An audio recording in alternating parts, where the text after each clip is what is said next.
আসসালামু আলাইকুম রহমতুল্লাহি বারাকাতুহু। আবার একটি নতুন ইন্টারেস্টিং ভিডিও নিয়ে চলে এসেছি। আপনার আধার কার্ড হারিয়ে গেছে, আপনি আধার কার্ডের নাম্বার জানেন না, শুধু আধার কার্ডে কোন মোবাইল নাম্বারটি রেজিস্টার আছে সেই মোবাইল নাম্বার দিয়ে আপনি আপনার আধার কার্ডটাকে কীভাবে খুঁজে বের করবেন এবং প্রিন্ট আউট করবেন সেটা আপনাকে আজকে দেখিয়ে দেবো। চলুন তাহলে দেখে আসি। সর্বপ্রথম আমরা এখানে গুগল ক্রোমে চলে যাব। তারপর আমরা এখানে লিখব UIDAI, এটা লিখে আমরা সার্চ করব।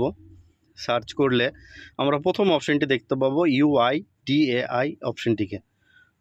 যেহেতু সম্পূর্ণ গভর্নমেন্টের ওয়েবসাইট, এখানে ওয়েলকাম যে ভাষা দেবে আপনি নিজের ইচ্ছামতো ভাষা চুজ করতে পারেন। তারপর এখান থেকে আমরা চলে যাব আধার সার্ভিসে। আধার সার্ভিস থেকে আমরা চলে যাব রেড্রিভ আধার।